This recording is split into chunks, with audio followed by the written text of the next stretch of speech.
Good morning! Ayan, sobrang lamig ng panahon and ayan, nagbabakbak ang aking lips and ang aking face. Ayan, for today's video, may isa tayong follower na nagtatanong kung paano daw ba niya malalaman kung siya lang ang jowa ng kanyang jowa kasi LDR daw sila. Ang hirap naman nun. Actually, isa yan sa pinakamahirap na tanong.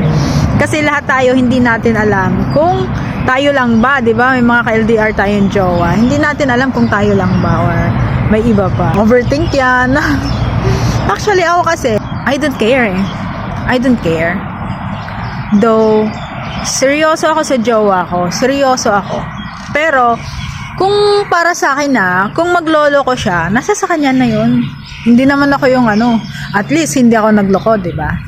At hindi ako yung mawawalan. Sino ba yung Sino ba yung mawawalan, di ba? Mawawalan ka ng girlfriend ng ganito kaganda. Ngayon, nagpapatawa lang ako, mga basher, yan na naman kayo dyan. For me, hindi mo malalaman kung kayo lang. Kasi actually, yung mga cheater, magaling yan magtago. Magaling yan magtago. Yun nga lang, tayong mga babae, mostly sa mga babae, magaling magaling mag-imbestiga. Sa isang post ng jowa natin, di ba? Pag may post yung jowa natin, yung lahat ng reactor, chine-check natin isa-isa, di ba? Lang, yung iba naka-lock profile, so, mahirapan talaga tayong maghalongkat. Para sa akin, kapag yung totoo niyang profile, totoo niyang Facebook account or social media account, nakabalandra ka dyan. Kasi magkalayo kayo, di ba? Nakabalandra ka dyan. Ibig sabihin, yung pinopost ka niya, ipinapaalam sa ibang tao na mayroong ikaw sa buhay niya. Ayan, para sa akin, yan yung isa sa sign na ikaw lang. Kasi, hindi yan mag-e-effort na mag-post ng mukha mo dyan, mag-post ng pangalan mo dyan, naka-in a relationship kayo, kung may iba yan. Kasi unang-una, sino ba naman tanga na ipopost kita, di ba? Bakit kita ipopost? May jowa akong iba, mamaya, awayin ako niyan, di ba? Mas sasakit ang ulo ko.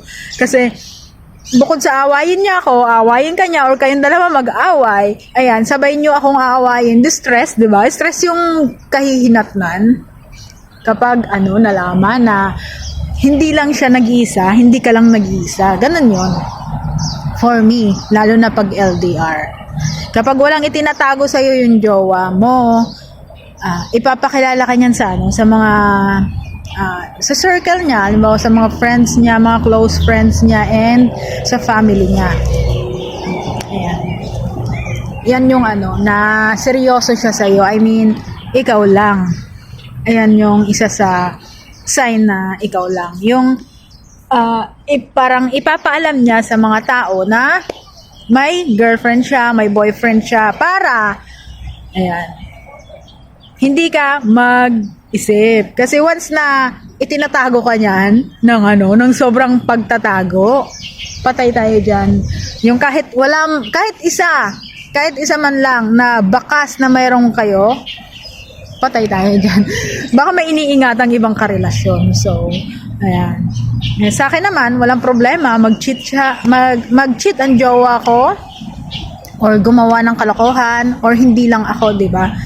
Wala namang problema sa akin. Kasi kayang-kaya naman kitang iiwan eh. Bakit ko ipagsisiksikan ang sarili ko sa tao na hindi deserve ng pagmamahal ko, di ba? Maraming may mas deserving na mga seryoso dyan. Bakit ko ipagsisiksikan yung sarili ko sa'yo, di ba? And ayan, hindi naman ako yung mawawalan ikaw naman ikaw yung cheater na walang kanang tao na seryoso sa'yo, di ba? Yan yung ko sa buhay. I don't care kung mag-cheat siya. Siguro mga aaway ako kasi syempre masasaktan ako, babae ako yung emotions natin hindi yan nawawala. Talagang napaka-emotional ng mga babae. So, ayan. After that, para sa akin kayang-kaya kitang iwan kahit gaano kita kamahal once na sinaktan at niloko mo ko. Hindi ako mag-i-stay sa'yo hindi ako tanga. Sa dami ng tao sa buong mundo, bakit ako mag-i-stay sa isang manloloko, di ba? Yung ako kayang seryosohin, hindi mo kayang sabihin sa tao yung tungkol sa atin, isang ano yan, isang red flag yan. Kasi unang-una, baka may iniingatan na ibang karelasyon. Ayan. Ayun, that's all for today's video and hope nag-enjoy kayo. God bless and bye-bye. Mag-ingat po ang lahat and uminom ng maraming tubig.